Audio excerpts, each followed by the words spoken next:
Welcome, everyone, to Monday morning here from the snowy Eastern Seaboard. It's our Monday morning general manager show, Monday morning GM. And we are a little bit late this morning. Had to battle through a power outage. There's about a foot of snow, maybe more on the ground here in southern New Jersey on the coast. Massive coastal storm. What do they call it? A bomb cyclone blew up the East Coast, really blew across the entire eastern region and buried us. After I record this show, I'm going to have to get out and do some shoveling. I don't even know how much snow's out there. It's hard to even see out our windows. The wind was whipping last night around 40 to 45 miles per hour, and it has actually covered our windows with snow. So it's hard for me to even get a gauge as to what's going on out there. Wherever you are, hope you're safe, hope you're warm. And hey, bunker in for the next 20 minutes and let's do some Monday morning GM. It is roster construction time in the NFL, that time of year where everybody is assessing their needs. What moves do we need to make? And our topic specifically today will revolve around quarterbacks. What are 3 moves that should be made by general managers around the league at the quarterback position? We're going to look at 3 teams, their quarterback situation, and a move I think each one should make to address their needs at quarterback. And let's start in Miami with the Dolphins. They have a new head coach in Jeff Hafley. They have a new general manager in John Eric Sullivan, both of whom have come over after spending several years with the Green Bay Packers. The Dolphins are in a tough spot at the quarterback situation. Tua Tagovailoa is signed for the next couple seasons to a massive contract.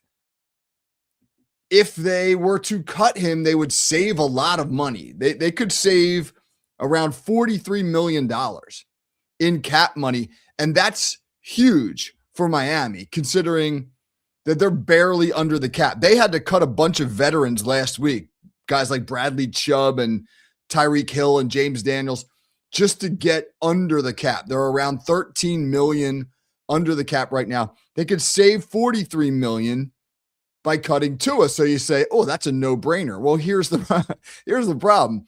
If you cut Tua, you will take on over the next several years a dead money hit of $99 million. That's $99 million that you will essentially shove into the incinerator and light on fire. And that's a move Miami obviously will not make without careful consideration, but it looks as though they're ready to make that move.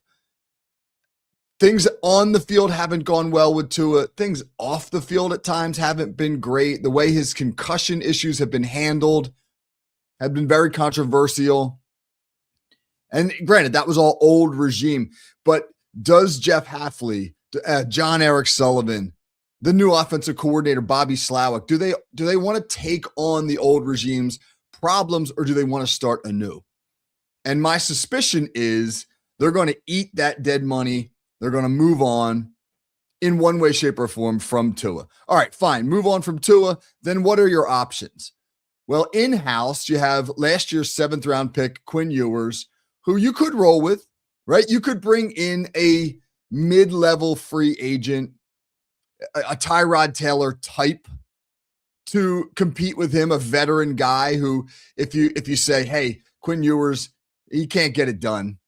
And so, at least we have this veteran backup type, this Tyrod Taylor, this Jacoby Brissett, not those names specifically, but those types. We could do that. Or you could kind of swing for the fences and say, let's go get what we believe is QB1.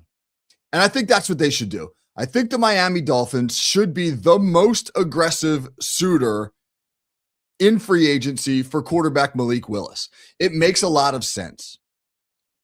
Where Malik Willis, where has he spent the past 2 seasons? In Green Bay. What's happened to Malik Willis's career? Well, much like what happens to a lot of struggling quarterbacks when they go to a competent organization, they get better. Malik Willis got a lot better the last 2 years. And this past year, even though the sample size was very small, the couple of games in which he played, he looked excellent. Malik Willis is a gamble. He is a high ceiling, low floor signing. He's a guy who could totally bust because if you think back his first couple years in Tennessee, he was terrible. Terrible. I mean, he was a third round draft pick, and his second year in Tennessee was the third string quarterback. I mean, this was a guy they drafted to potentially be the starter, and he was running scout team. And so moving on to Green Bay obviously helped him, and he put some tremendous football on film. But again, really small sample size. He had one outrageously good start against the Baltimore Ravens in a game Green Bay lost, but Willis looked phenomenal. But the good thing is this. The GM in Miami and the head coach in Miami were in Green Bay the last couple of years. They know Malik Willis very well. John Eric Sullivan is familiar with his arc, as is Jeff Hafley. The new OC, Bobby Slowick, has had success working with young quarterbacks. He was the OC in Houston when they drafted CJ Stroud, and CJ Stroud became the offensive rookie of the year. Bobby Slowick did a very smart thing in CJ Stroud's rookie year. He built an offense around CJ Stroud that would do two things. One, make sure he was protected, a lot of max protections. One of the things that ruins a young quarterback faster than anything else, getting beaten up in the pocket, and then developing bad habits like not wanting to hang in there, getting the ball out too fast, not going through your progressions, etc. And then they had a lot of designed pocket movement. They got him away from the rush with a lot of play action and boots and rollouts and those types of things. He knows how to develop a young quarterback. From a financial standpoint, what would it cost to sign Malik Willis? It looks like the market is being set somewhere in the neighborhood of $20 million a season. That seems to be what you're reading. Could you go 2 years and $20 million? I mean, if you're Malik Willis, you're probably trying to get a third year. Would you go 3 years and $60 million if you're Miami? If you make the big cap savings by cutting Tua, again, that's a $43 million savings for just this coming year. Then you can probably swing it, right? You can probably be aggressive in pursuing Malik Willis.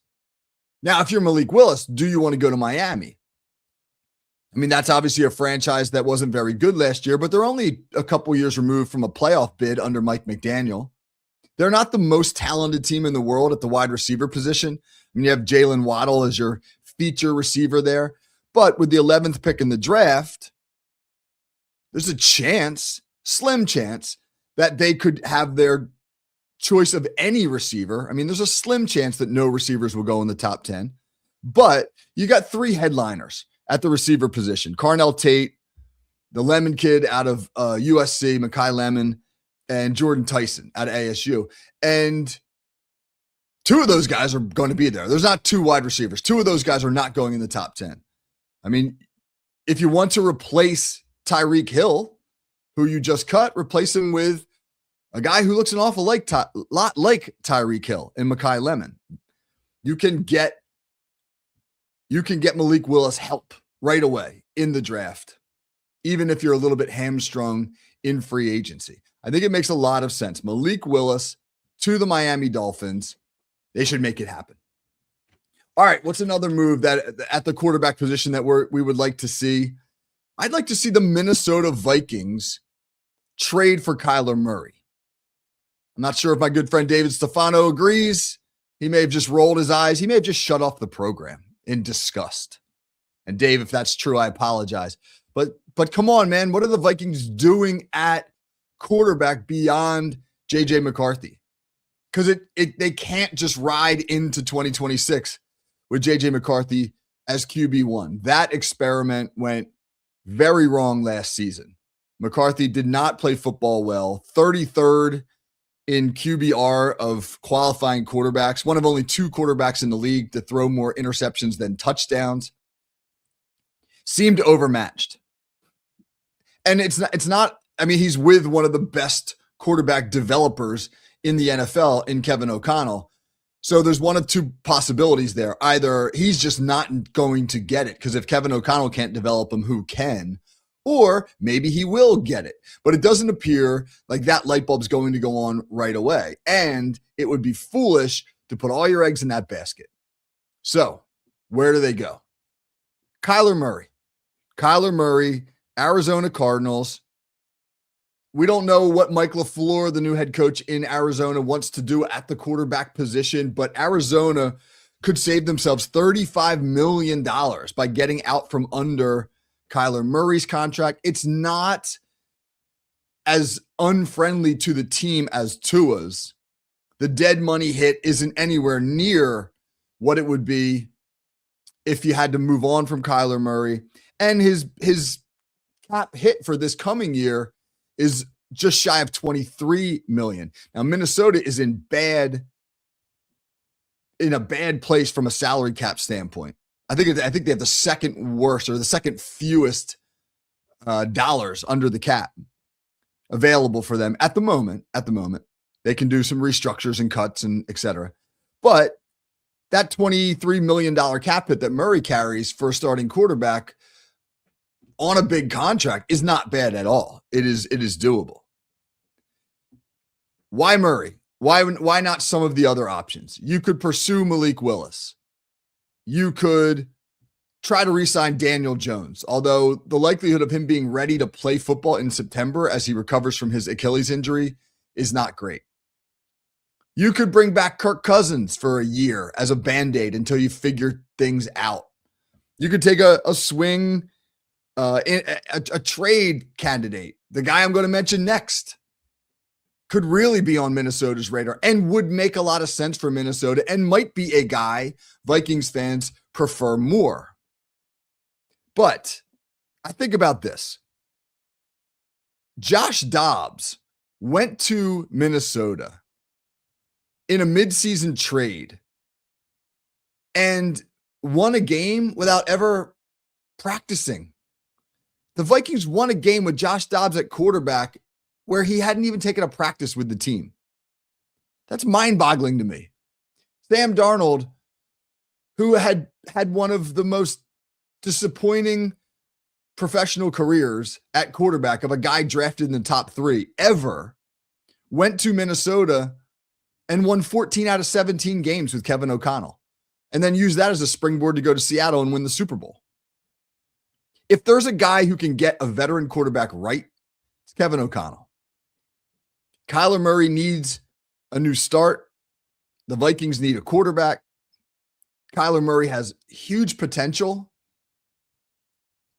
And here's the best part, Vikings fans. If you don't like him after 2026, the way his contract is structured, you can cut him and absorb just a $7 million hit. So you get him on a 1-year trial. And if it goes great, perfect. You got a franchise quarterback who's probably still got 3-4 good years of prime football left. And if it doesn't, you cut him and you eat $7 million. And you start again in the quarterback-rich 2027 draft. So, GM Rob Brzezinski, acting GM Rob Brzezinski, that's a move that you should make there up in Minnesota. All right, last move. Pittsburgh Steelers. General manager Omar Khan, another quarterback-needy football team. They should trade for San Francisco 49ers backup Mac Jones. The Steelers should trade for 49ers backup Mac Jones. Now, a lot of Vikings fans might be saying, no. That's the guy we want. I don't want Kyler Murray. I want Mac Jones. And that would be a good move for Minnesota as well. But I like Mac Jones to the Steelers for several reasons. Start with the fact that Pittsburgh knows what they're getting in Aaron Rodgers. Aaron Rodgers played decent football for them this past season. The best quarterback play they've gotten since Ben Roethlisberger retired, but that's a low bar. They have run through a series of failed quarterback experiments since Roethlisberger left. Mitch Trubisky, Kenny Pickett, Russell Wilson, Justin Fields, Aaron Rodgers. Rodgers has been the best of them. But we know what Aaron Rodgers is right now. He's a 42-year-old quarterback who doesn't want to stand in the pocket. He had the fastest snap to throw time in the NFL this year, which means he's catching the snap and getting rid of the ball. He doesn't want to get hit. I don't blame him. He's an old man playing a game against nasty 20-somethings. I don't want to get hit either if I'm 43 years old. But that hamstrings your offense. Steelers couldn't push the ball down the field. They had one of the lowest air yardage target numbers in the league, meaning the number of yards from your quarterback's hand to the receiver he's throwing to, one of the lowest in the NFL. They, beyond Aaron Rodgers, I mean, they bring Rodgers back, you know what you're going to get. You're probably going to get 9-8 or 10-7, which is exactly what the Steelers have been for the last half a decade. If you move on from Aaron Rodgers, though, and you bring in someone else, what are your options? Are you going to draft Ty Simpson? He's not going to be your starting quarterback next year. Are you going to try to elevate Will Howard? He's your 6th-round pick from last year. He didn't play a down of football in any situation last year. He got hurt in training camp and missed the preseason and then played no regular season snaps. He hasn't even taken a preseason snap yet. You're going to hand the reins to him if you're Mike McCarthy, the new head coach? No. Mason Rudolph, good career backup, not a starter. Do you want to trade for a Kyler Murray? Do you want to trade for a guy, a veteran with a bigger price tag? Maybe you want to do that. But why Mac Jones? Why does Mac Jones make sense in Pittsburgh?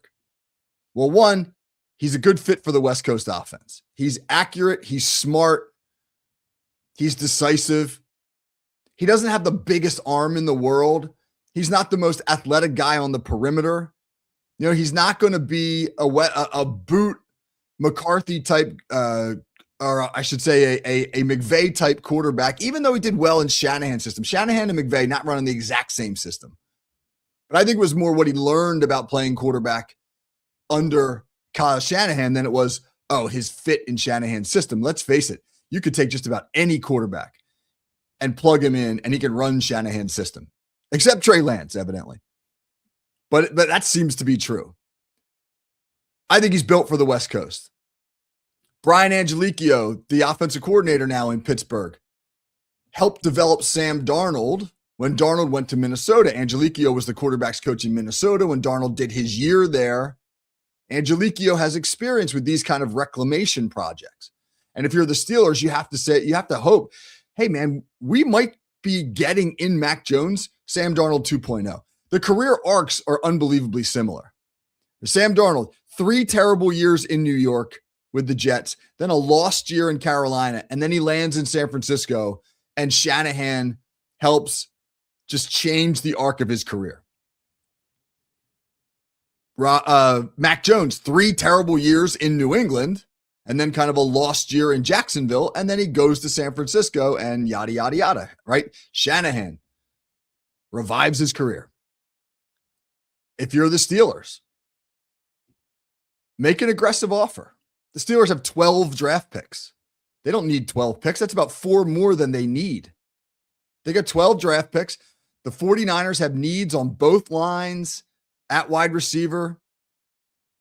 You could put an attractive offer together. Maybe you throw in Mason Rudolph as the backup quarterback. Let him now go be the backup in San Francisco. Put together some picks. Mason Rudolph and a third. The Steelers have 3 third-round picks. Would that get it done? Mason Rudolph and a third for Mac Jones, who's on a $3 million deal for 1 season. So if you're the Steelers and it doesn't go well, you move on after 1 season. It costs you $3 million. That's a steal. Those last 2 could be interchangeable. The Steelers could potentially trade for Kyler Murray. As a Steeler fan, selfishly, I don't want that because I don't think the market for a soon-to-be 29-year-old quarterback who stands 5'11" and relies on movement to play the position at its highest level has a long shelf life. I just don't see the longevity. That's why Dave Stefano, I pushed him off to you guys in Minnesota. But I do think the fits are better. I think the fit of Murray with O'Connell is better. I think the fit of Jones, well, Jones could go to Minnesota and do very well, but I like his fit in McCarthy's West Coast. So those are 3 moves that we'd love to see at the quarterback position. Smart, moves, I think, that give teams flexibility. Willis, 2 years, 40 or so million down in Miami. Doesn't work out. You're not tied to him long term. Murray, you can move off of him in a year and it'll cost you $7 million. Jones, you can move off of him in a year and it'll cost you $3 million. And now you're still in play in that deep quarterback draft in 2027 if you're all three of these teams. Get it done. All right, that's our show. Join us on Wednesday. Great guest, Roderick David, longtime NFL scout, runs a good podcast here at FFSN called Scouting the League. He'll be our guest. He is headed to the Combine on, he's actually headed out tomorrow, Tuesday. I'm headed out on Thursday. And we're going to talk all things Combine. How important is the Combine? What do you take from it? What should you look for? What should teams look for when evaluating prospects? And obviously, who are some of the individuals that we'll be keeping our eyes on? So Roderick will be on Wednesday. Join me then. And then Friday's show will be from Indianapolis. So it's going to be an exciting week. Talk to everybody soon. Take care.